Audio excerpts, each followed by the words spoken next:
Ultimately, an individual artist's definition of fulfillment is utterly personal.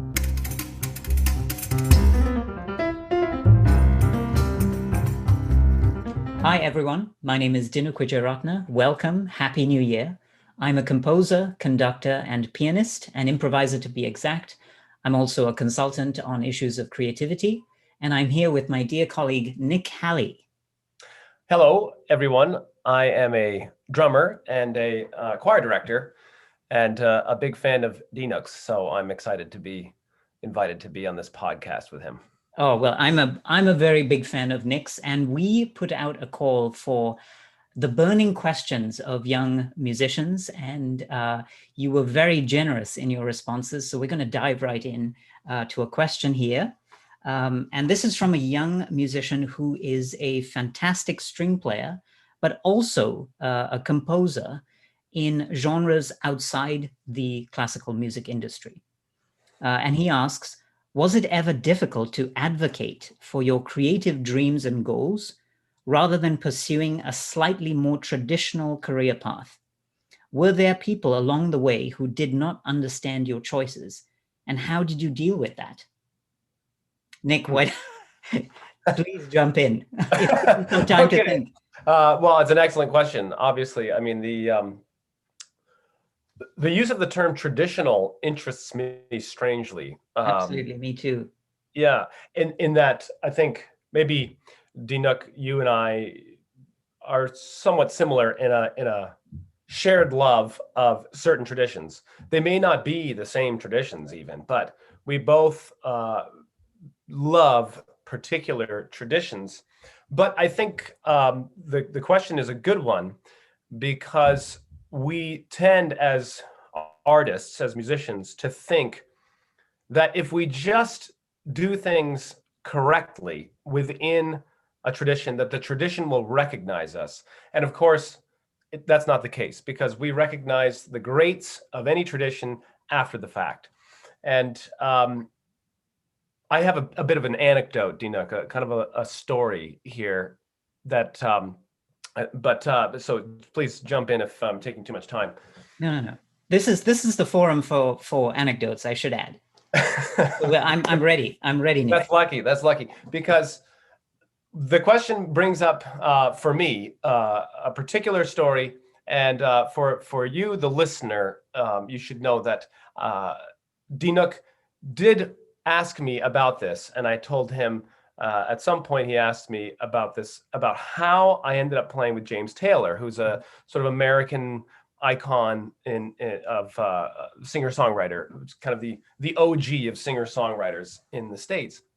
And that was a very circuitous route. People say, "Oh, I came to this by a circuitous route." I mean, there's only one route to get to where I am in my life, and it's circuitous. And in what happened to me, the part of the question that I want to address is when he or she says, did you ever have to advocate for the path you were choosing or something against perhaps other voices? And I have a distinct memory of when I moved to Nova Scotia from the States. This is 12 years ago. And I was leaving my connection to New York City, to the people with whom I had most of my gigs as a drummer and as a hand percussionist. And a couple of my friends sort of fell into two camps. Because I was coming to Nova Scotia to get into choral music more deeply, work with my dad, who's a great choral conductor and composer and improviser and organist and pianist, and therefore kind of take a left from the jazz world percussion track that I might have appeared to be on. Because of that, my friends kind of fell into two categories. One was in complete support of that endeavor, right? Oh, well, you've got stuff to steal from your very own dad. I mean, go and get it, right? The other were saying, you're going to disappear.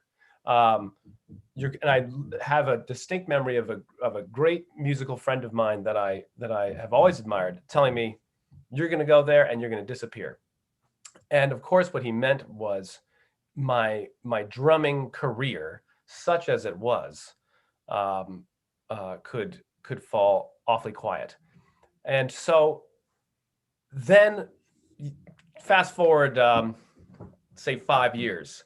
I've been living in Nova Scotia for these 5 years, building a couple of choirs, just working my buns off to try to improve my chops in choral conducting and keyboard playing and all this sort of stuff, and also playing the drums and trying. And luckily, at that point, I think I was playing with you, Dinook, and so I had some great musical challenges in my life to keep my drum chops up. But I was back down in the States helping my brother-in-law with a music camp, and I'm delivering some instruments to the camp for my brother-in-law, and I'm getting out of the van, and I hear this voice behind me, getting out of a car that's pulled up behind me, and it says, Nick Halley, and I thought, oh no, this is some parent that's going to harass me now about, whether the little Johnny has his swimming shorts or something. But so I was kind of going to hide. I was going to just keep cruising. And then I thought, there's something in that voice that I recognize.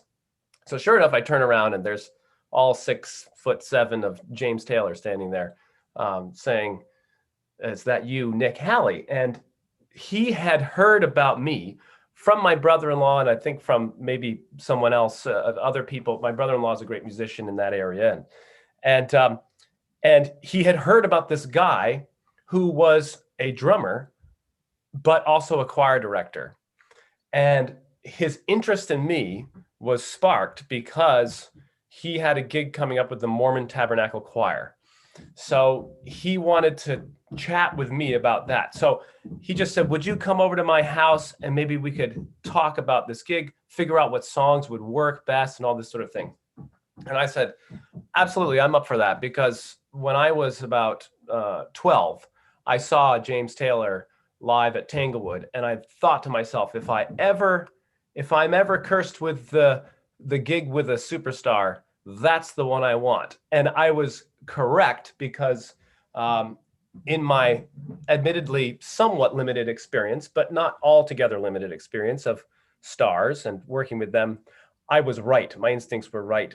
James Taylor is the best, in my mind, person to work with, and absolutely great musician and a great human being. So at the time when I said, absolutely, I'll come over and talk about this gig with you. He said, great. Could you bring some instruments? Like maybe we'll want to play a little bit. So I did, and we went, and it was just a feast of reason and flow of soul. We went down to the barn. We talked about the gig. We talked about what songs of his would work that I knew of, and see, he would play me stuff. But then we went down to the barn to just jam a little bit, and I pulled out my instruments and we jammed. And it was kind of love at first sight. I mean, I don't mean that lightly. I was quite thrilled by his response to my playing, because his response came, and this is the part that I think is very important for young artists to always remember.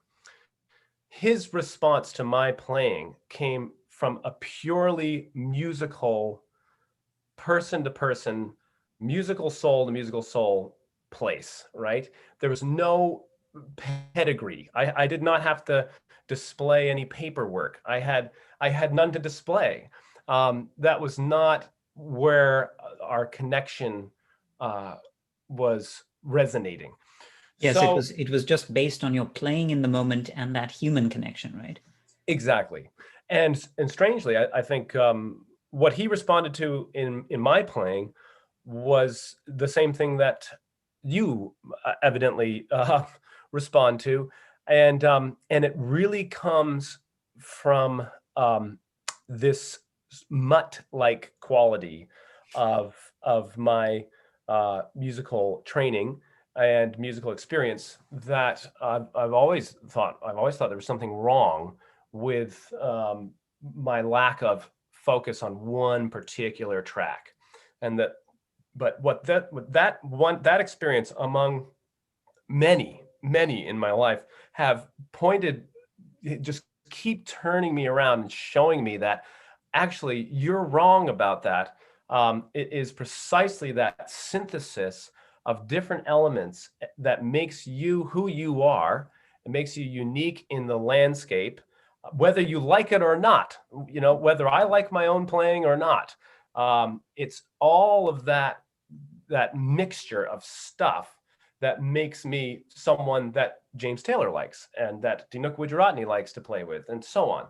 And the singing and the choral directing and the attempt to play the pipe organ have a profound effect on my drumming.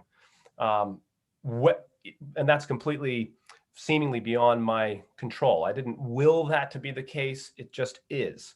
So I hope that that's somewhat helpful, because that, for me, was the beginning of many years playing with James Taylor. And I still do. Hopefully, when the pandemic calms down, I'll get to play with him again. But just as an indication of precisely not the route to get the gig with James Taylor, right? I moved away from the very state in From which the epicenter. he lives. Yes. Yeah, and I moved to Nova Scotia to become this obscure choir director who starts choirs for men and boys and archaic stuff like that.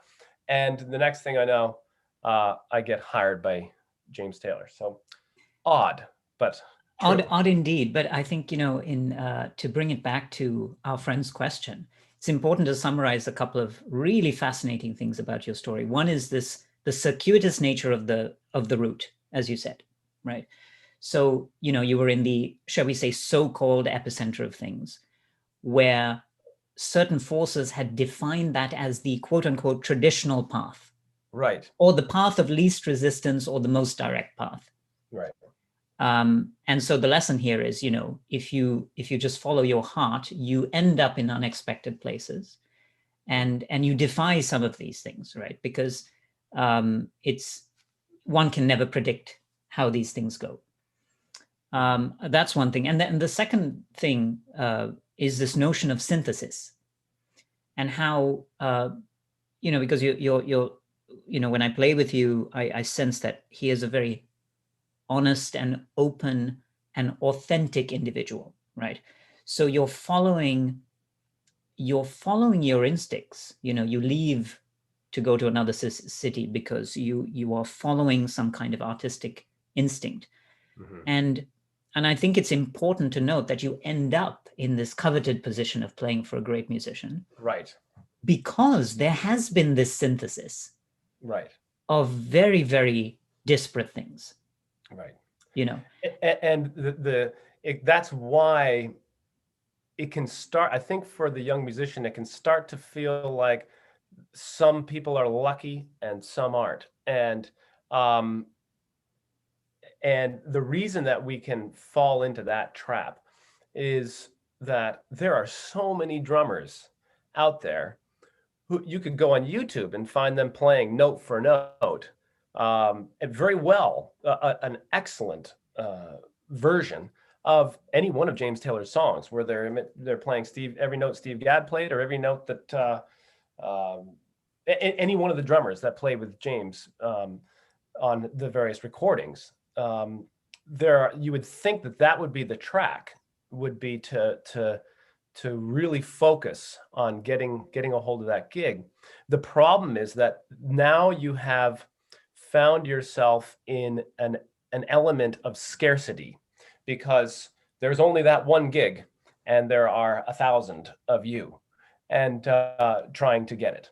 And so this is very challenging. I mean, for classical musicians, they've been through this for forever, right?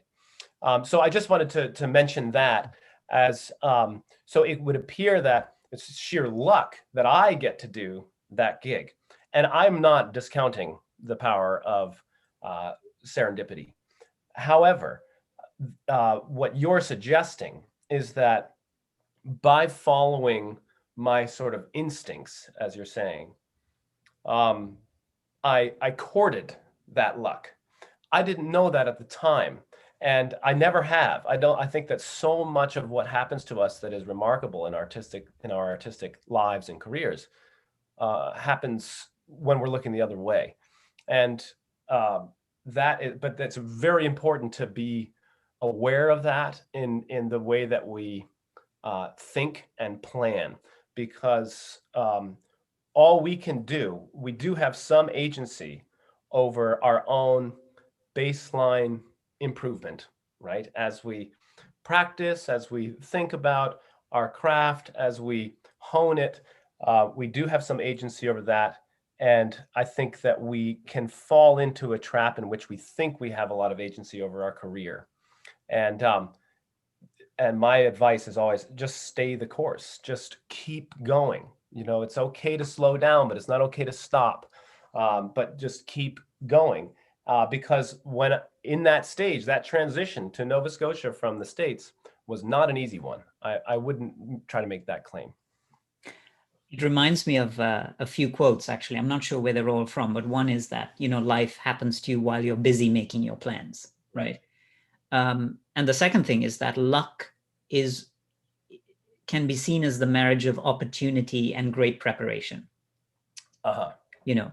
And I should give a shout out to an incredible person who sadly left us this year, Sir Ken Robinson, who I think still has the most watched TED Talk, and he's the famous education guru that everyone loves to hear speak. I was actually blessed to hear him speak live.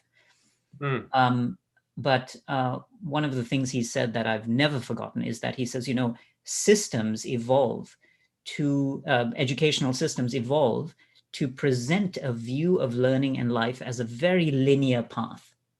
But that is not the case. It's actually a highly haphazard, organic, circuitous path. If you ask anyone who has any kind of career or artistic fulfillment, they'll describe some kind of, very haphazard path. And yet all of our systems are presenting this path to us as some perfectly straight line. I remember when I was in high school, I was in a British school in Dubai in the Middle East, and you had to get really good GCSEs to get your A levels of choice, and in order to get into the university of choice, you had to get the exactly the right A levels and that kind of thing. So everything is presented as this kind of linear thing. And then when I became a musician, the tradition. That's the problem. The problem is you became a musician. If only someone had told me. If someone had told you, you just need to be an engineer, I know. you'd be set, because the system hopefully would have served you well. Yes, I'd be set and completely fulfilled. No. I mean, talking to me right now. Yeah, I mean, and so I guess this is a good segue into my story, which is that I was nuts about composition ever since I was 12. So I did an undergrad and a grad degree in composition. And while this was happening, I realized I was very passionate about conducting, among other things, improvisation. And so I made the decision to stay in New York for an extra 2 years and take another degree in conducting. So I did that, and apparently I was the first person in the history of college, in the college, to win a conducting job before I left. So I actually got the job as assistant conductor with Symphony Nova Scotia before I had even completed my degree. And anyway, everyone was thrilled. My teacher was thrilled. And I'm sorry, just so that we all know, which college are you talking about? Manus College. Manus. Yeah, I did the conducting degree at Manus.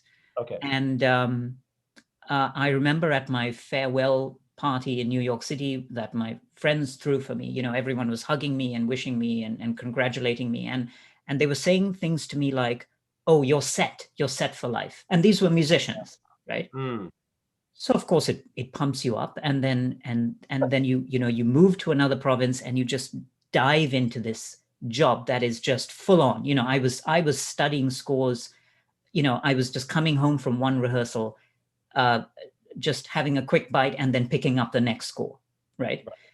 And so it was just nonstop. And and just to say that this this story has ended extremely well, because Symphony Nova Scotia, as you know, is like my musical family, right? Like, I know the musicians, I know their kids. It's an Right. amazing feeling for a conductor when you know an orchestra like family and you have a relationship of, say, 15 years with them. They play all my pieces. I've guest conducted. For our viewers there, our Zoom connection just froze momentarily, so I'm going to jump back into the story. So I arrived in Nova Scotia and I start this very, very busy job with a fantastic orchestra. And over 3 years, I amassed incredible experience that has really held me in good stead. So like I say, I still have a great relationship with them. I guest conduct several times a year. I'm going there in March now. But after about the 2-year mark, there was this kind of, I'll just describe it as a kind of malaise, personal malaise that set in for me, right? I was still doing the job, enjoying these experiences, but I felt something was off. And I just couldn't put my finger on it. I did not have the tools. No one in my music education had prepared me with the tools to diagnose what was happening. Right. And I did a lot of, shall we say, self-help work in the summer. I read lots of books about psychology and creativity, and I did these exercises, which I still recommend to people today. And one of these exercises was this kind of vision exercise where you try to pinpoint the values that are important to you as an artist, as a musician, as a human. And it's actually, it's very easy. It looks very easy, this exercise on paper, but it took me several weeks. It sounds terribly difficult to me. I mean, it's just, like I said, it looks easy. If someone says, what two personal values or qualities do you consider most important? I mean, it's very easy to list 10 or 15. Right. When you whittle it down to the top 2, right, that's when it gets very interesting, because then you have to choose one over the other. Right. Right. So for instance, as an improviser, do you value consistency over spontaneity? It's that kind of thing, right? I'm not saying that one is better than the other. Right. Anyway, so I go through this exercise and suddenly I see at the top of this list the word creativity. And I remember distinctly this feeling like there was this epiphany. It was like a physical feeling almost. And I just went, oh man, I am not enjoying enough creativity in the art and science of conducting, frankly.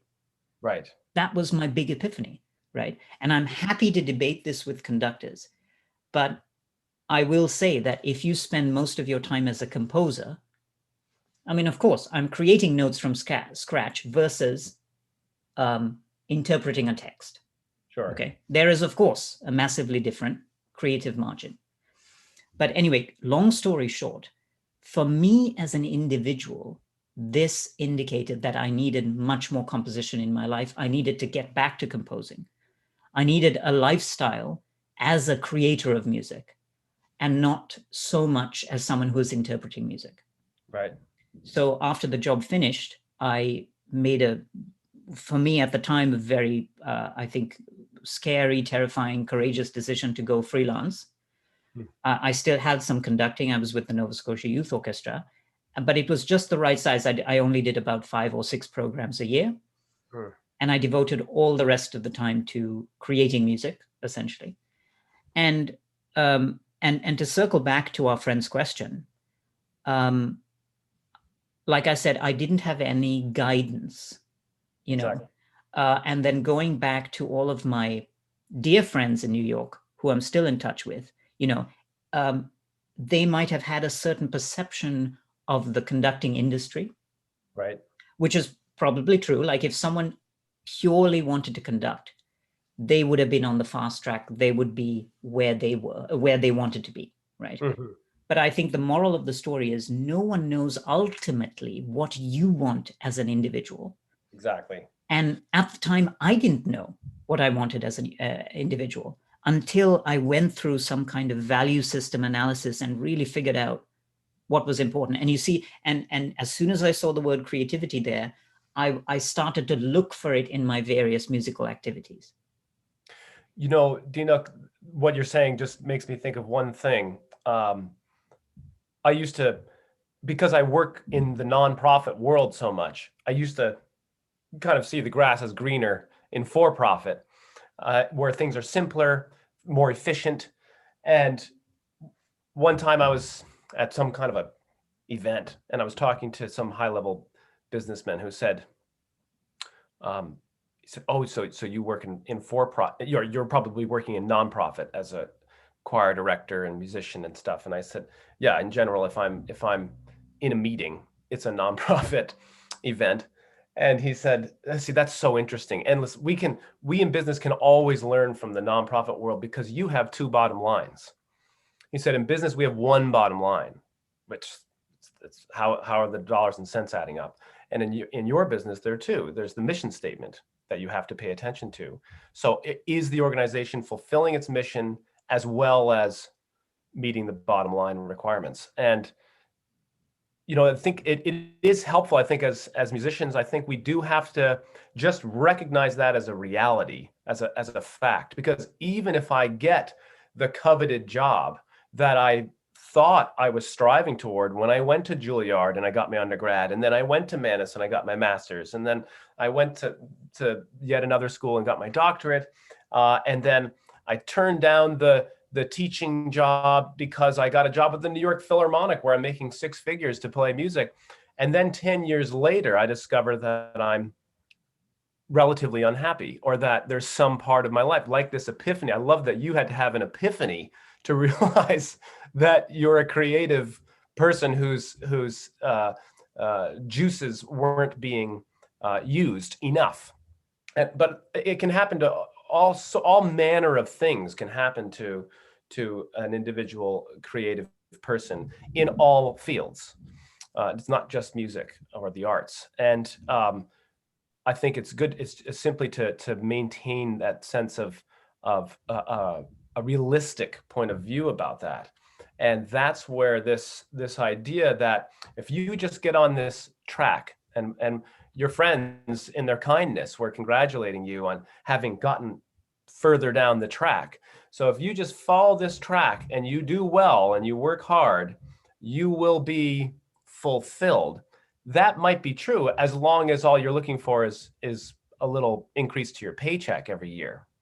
But if you're looking for something else, then that's a red herring that is sold by academic institutions. I love academic institutions, but that is the danger that I see coming out for students coming out of an institutional education. Yeah, and this is a perfect time to examine that word tradition, because it's worth analyzing why these patterns evolve, right? You know, if we're both classical musicians, we're both improvisers too, we work in other genres, but we're both classically trained, right? The Western classical tradition is a glorious richness of creativity, right? And in a sense, you know, when you're a creator in this tradition, you feel the weight of everything that's come before you. You have a incredible opportunity to tap into all of this, right? But it's worth noting that this dichotomy of tradition and innovation is a very, very complex one. And it has to be seen as a paradox, as the paradox that it is, right? Mm-hmm. Because otherwise, we are in danger of looking at all of our favorite pieces, all of our favorite classical concerts of the past, as things that were sealed hermetically in some kind of, you know, museum bubble, if you will. We risk also seeing them as fixed points, when I'm always saying to people, they were not fixed points, they were in motion, right? Everything is in motion. Everyone who has innovated in classical music has been reacting to their environment. You know, Bach, you could see Bach as a fixed point just because he's such a sort of institution in himself. Right. But he was, you know, his music was an amalgam, a very, very sophisticated amalgam of Italian, French, German, all these Baroque styles, right? So he was not a fixed point. He was in motion, you know. Everyone, all of us, we are currently in motion in a tradition that has certain norms. And of course, this is not an easy balance, but it should be seen as the paradox that it is. Like, in order to survive well and continue to innovate, because we all need to innovate to keep the tradition going, you have to see yourself as in motion. You have to be authentic, and you have to be willing to challenge this tradition in a very, very healthy way. And I think when systems get bigger and bigger, they just, you know, by their very nature, they tend to sort of, as they're looking for patterns, and the human brain is always trying to look for patterns, it tends to kind of make those patterns a bit more rigid. And I'm not saying this with any disrespect to any of my colleagues, the orchestras I've worked with, any of the institutions I've worked with, but just to say that ultimately an individual artist's definition of fulfillment is utterly personal. You know? That's right. So we can throw all the assumptions at it that we want to, but ultimately the answer about what that fulfillment is should come from the individual. And we need to have systems in place that help those people discover what that sense of fulfillment is about. You know, it's funny, Dinok, because as you're speaking, it seems like it would appear that we're living at a time in which individualism is so rampant that this would not be an issue. When we look, but what you're saying is true. When we look at an orchestra, every one of those people has some sense of their own fulfillment as a musician, at which they are constantly balancing in their lives, just as I am, just as you are, just as the most famous conductor in the world is. So, but we're living at a time when, and I wonder if this is because of the 20th century, where the sort of individual response to the system was to say, well, we need to blow this all up. So I now have to, not only do I have to reject the tradition, I have to annihilate it and come up with my own language, because it's all about me and what I'm producing. And I think that's a bit confusing for people. It certainly was for me, because that's not taking into account the fact that the music that moves me, that has moved me, and that has kept me alive, it was written by other people, someone like Bach, who we associate with a tradition. But what you're saying is, simply because that person comes from, now we ascribe their greatness, and we sort of graft it onto that tradition.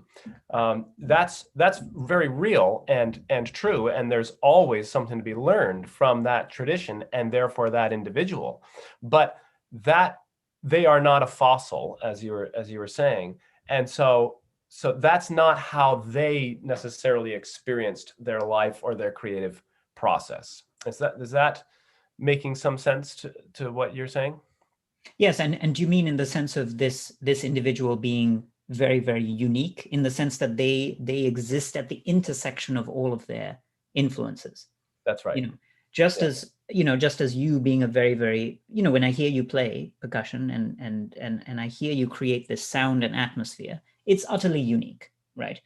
And so, and I always think, it's just wonderful, like how many Bach loving world percussionists could there be? And I just mentioned two right of those influences, right? But like all these influences are coming from different angles. But you have to be courageous enough to identify your coordinate, your highly specific coordinate that's at the middle, in the middle of all of these things, and really embrace that, and understand that by virtue of it being highly unique, you can ultimately transcend the sum of all of these influences, to create something unique.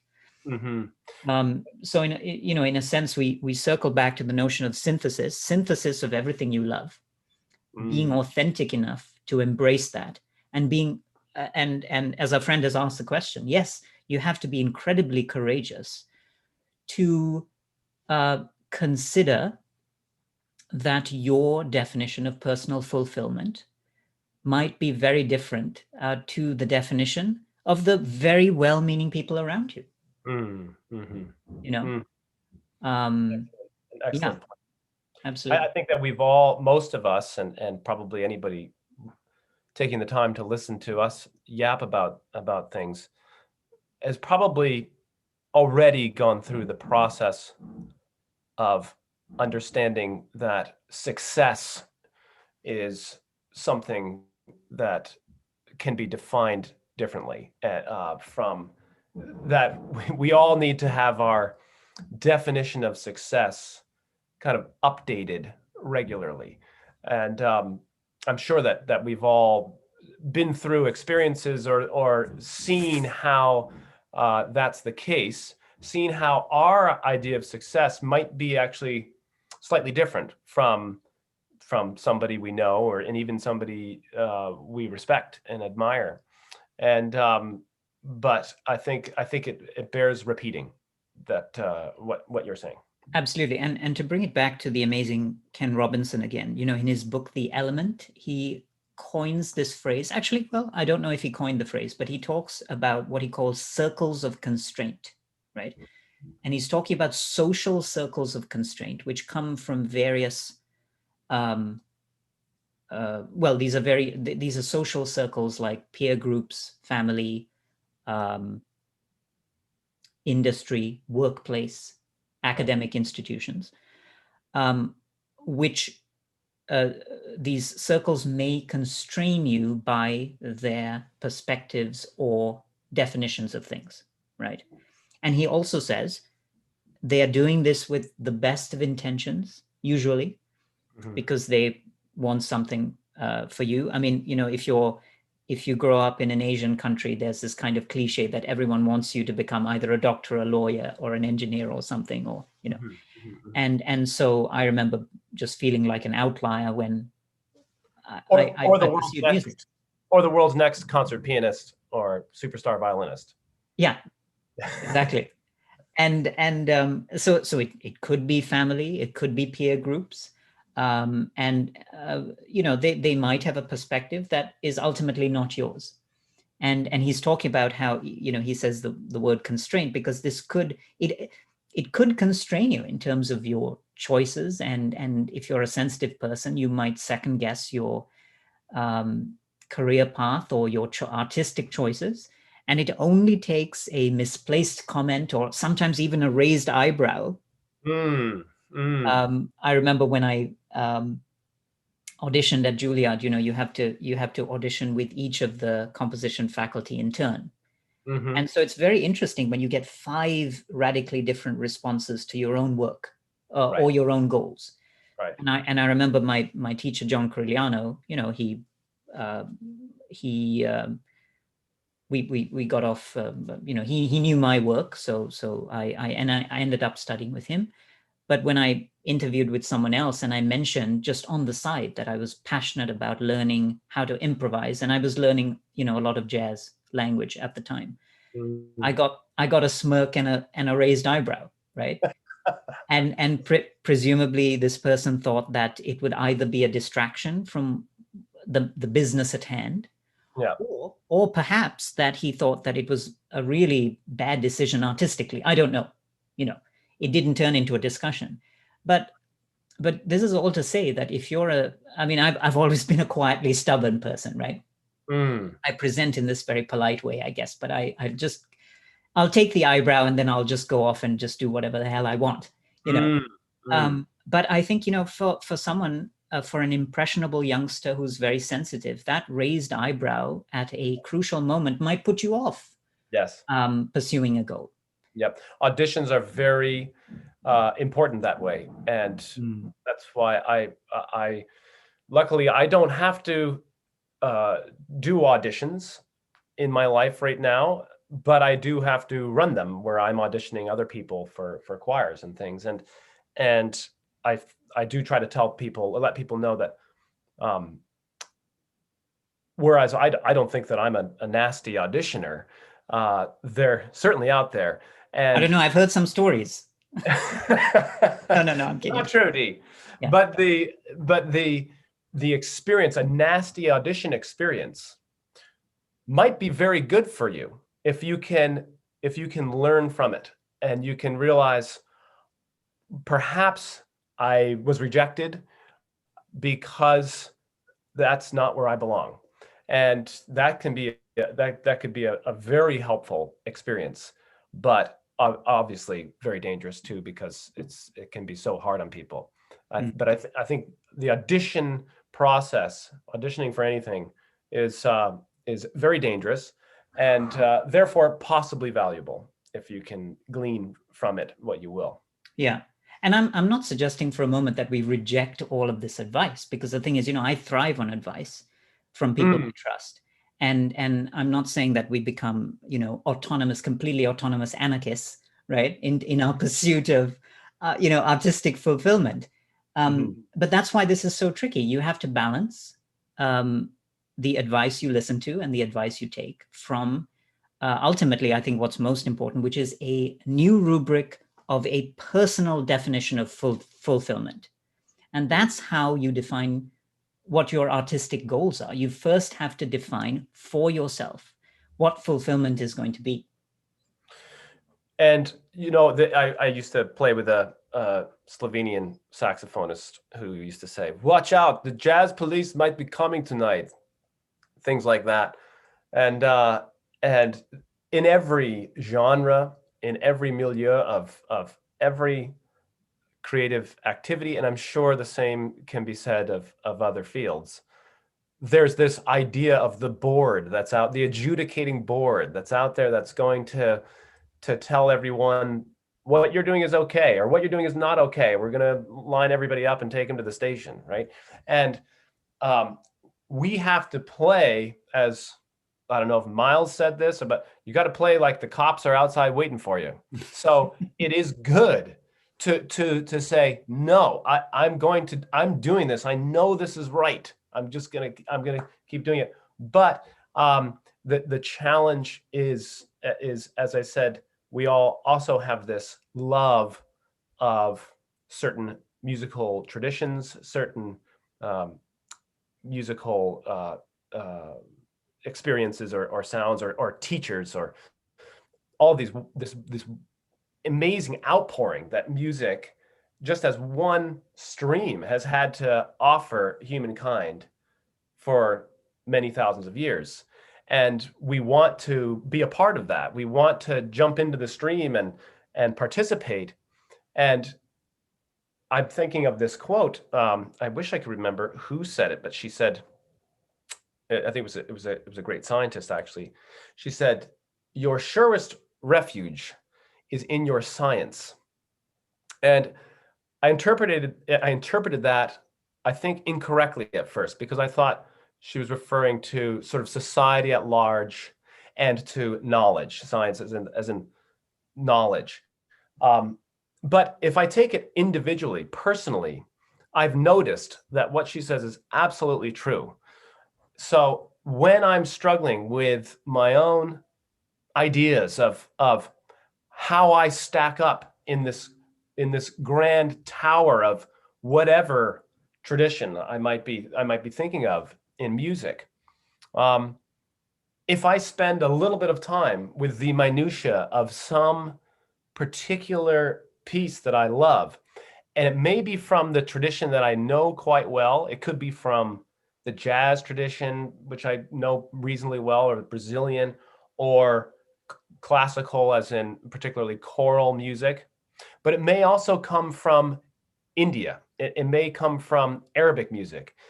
There are these great traditions, and I can dig into that tradition and look at the science and look at the mode of a certain maqam, and see its beauty, and see the mathematical beauty of this particular element. And all of a sudden I'm free. I'm freed from my own self-assessment, my own trying to figure out what I'm doing, because and what I'm contributing. And that's what I do think traditions have to offer us. And we should never let someone's trying to steer us, or someone's pushing us in a certain direction, make us fail to notice what we can glean from these beautiful structures. That's a beautiful sentiment. Maybe it's a good a good point. I'm sentimental, Dina. You always accuse me of that. There's too much sentimentality in your playing. I've always said that. I'm trying to wean myself off of sentimentality in my playing. That's right. Oh my gosh. No, one thing I was going to say about that, when you were talking about this kind of amalgamation of elements that Bach did, and I love that then I get thrown into the same sentence as Bach, but that my playing is a kind of synthesis of things. As you were saying that, I was thinking about something Bill Frisell, who's a great, I don't know if you'd call him jazz guitarist, something he said, which was, I haven't done anything that other people didn't do. And I think that there's so much truth to what he's saying. I would absolutely say the same thing. I have not done anything on the drums or with my bits of hand percussion that other people, I'm just following what other people have done. But in the synthesis of that, this thing comes out, which evidently is me and my playing. Take it or leave it, right? I think it's you and your playing, but it's also this openness to embrace yourself, right? And that has to be, that is a courageous choice, because you do have to avoid certain pressures at key moments. Yes. Yeah. Key moments. Absolutely. What a great question, and something I'll continue thinking about, certainly. Me too. Dinuk, I wonder if we should repeat the question. Let's do that. Was it ever difficult to advocate for your creative dreams and goals rather than pursuing a slightly more traditional career path? Were there people along the way who did not understand your choices, and how did you deal with that? Thanks for such an amazing question, and we'll get back to all the other questions in the next episode. Thank you, Dinuk. Thank you, Nick. Take care.